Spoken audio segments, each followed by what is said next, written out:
دعواتنا للكرة السعودية سمو الأمير بن درب محمد، وتهنئة حارة بصاحب السمو الملكي الأمير سلطان بن فهد بن عبد العزيز نائب الرئيس العام لرعاية الشباب، وابتسامة من سمو الأمير أيضا نواف بن محمد رئيس اللجنة العليا المنظمة لهذه النهائيات.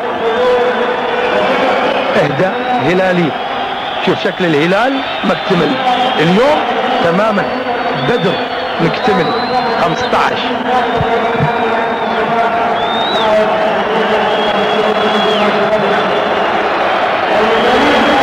الميدالية الذهبية لسمو الأمير بن درب محمد، مبروك.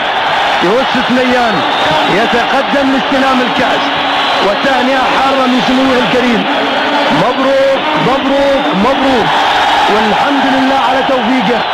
ويوسف يرفع الكأس الهلالي عاليا، يرفع الكأس الهلالي عاليا، والجمهور أيضا يعبر عن سعادته بهذا الانتصار الهلالي الكبير على مستوى القارة الآسيوية.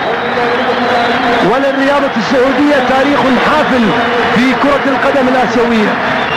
تستاهل يا هلال، وتستاهل يا ابو يعقوب وكل زملائه اللي امتعونا ووسعوا صدورنا ايضا، رغم ان الفريق الياباني سجل هدف في بداية الشوط الثاني، الا ان الهلاليين ردوا على الهدف بهدفين.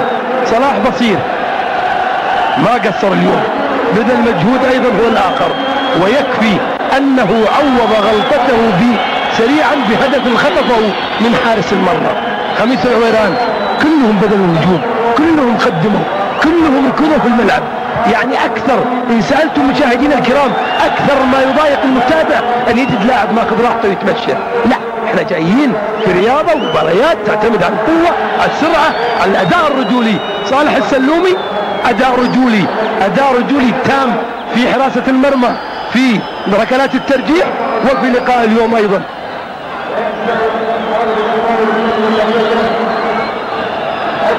الهلال بدرا اليوم، والنجوم الزرقاء تتوالى لاستلام الكأس والميداليات.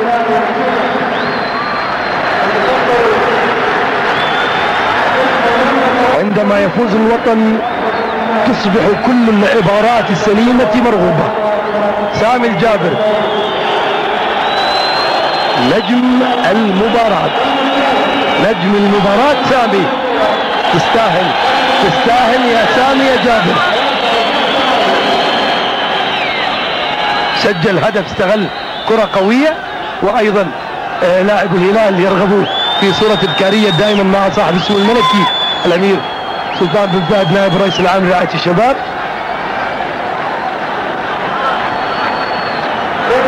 لو في شيء يعني ممكن يكون أكبر منشأة وأروع منشأة وأحلى منشأة في العالم، ما أعتقد تتعدى استاد الملك فهد الدولي. هذه الهدية الرائعة والكبيرة من خادم الحرمين الشريفين يحفظه الله، ومن سمو ولي عهد الأمين، لكل الشباب ولكل الرياضيين في هذا الوطن الكبير. والحمد لله لاعبي الهلال اليوم توجوا هالمجهود بهالبطولة، وبالتوفيق دائما للكرة السعودية وللرياضة السعودية بكل أنديتها التي تمثلنا في البطولات الخارجية. يصبح مشاهدينا الكرام للفوز طعم آخر عندما تفوزوا على فريق قوي مثل ناغويا. لا أريد الحقيقة أن أطيل عليكم وأن أستعرض إنجازاته، وإلا فهي لدي الآن. والهلال يضيف إلى بطولة أبطال الدوري عام 91 بطولة أبطال الكؤوس عام 96. هذا الفريق جرامبوس 8 الياباني لعب له جاري لينكر قبل 3 مواسم، وتأهل خلال الأسبوع الماضي إلى دوري المحترفين الذي يعرف بالجيلي في اليابان.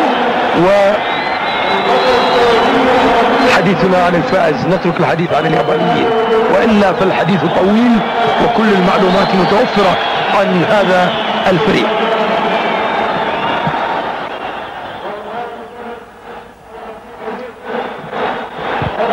رغم أن اليابانيين يعشق اللعب الهجومي، ورغم صالح النعيمة لاعب دولي يحمد الله ويقدم التهاني الحارة لصاحب اسمه الملكي الأمير فيصل بن فهد ولسمو نائبه. وصالح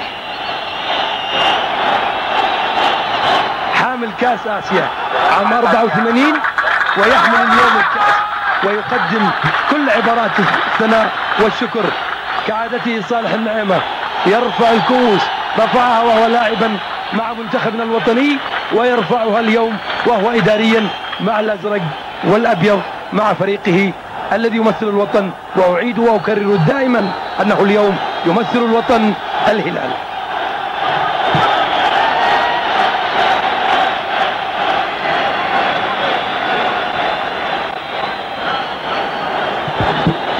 يبدو أن المنصات مشاهدينا الكرام هي العنوان الهلالي، لا أقول الجديد، القديم.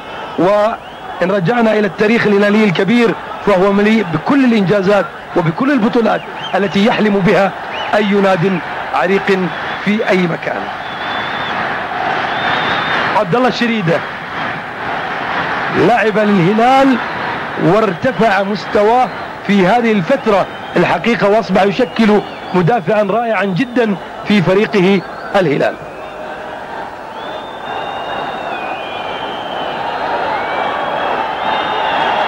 بالنسبة لعبد الله الشريدة بقول لكم معلومة مشاهدينا الكرام، جتنا الأسماء في المباراة قبل بدايتها عبد الله الشريدة برا التشكيلة، كان محله عبد الله الجمعان. آخر لحظة المدرب غير. طبعا ربما الأسماء ستصل لمدرب الفريق الياباني، سيتوقع أن هناك أداء هجومي سيبني طريقته على هذا الشكل، وبالتالي غير مدرب الهلال في آخر لحظة ليطمع في مواصلة اللعب وفرض أسلوب اللعب الذي يرغبه. ليتانا هالمدافع تخصص مباريات هامة، ومو أنا اللي أثني عليه الحالي، هذا ثناء من صاحب اسمه الملكي الأمير سلطان بن فهد، ولاعب في المباريات الكبيرة وفي الجماهيرية يعني تشوف منه مستوى كبير.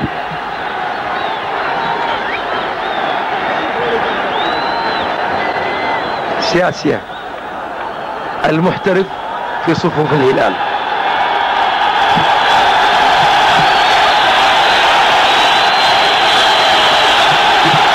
منصور الموينع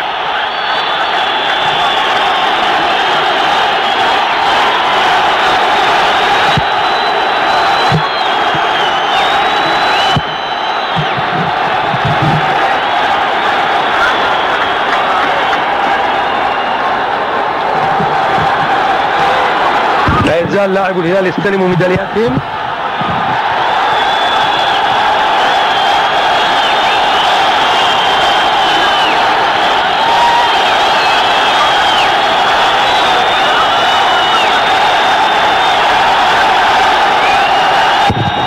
المدرب الوطني الهلالي عبد العزيز العودة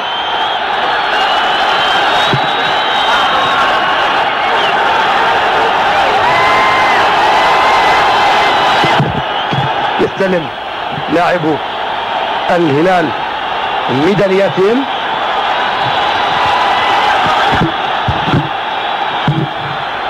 أول فريق آسيوي يجمع بطولة أبطال الدوري وأبطال الكأس الهلال السعودي.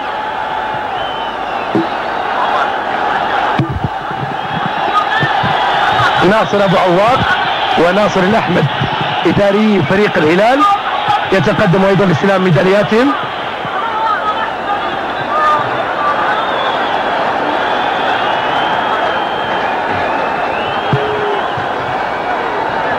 الأفراح الهلالية تتواصل هنا في استاد الملك فهد الدولي، معبرة عن السعادة الغامرة بالانتصار الهلالي في هذه البطولة.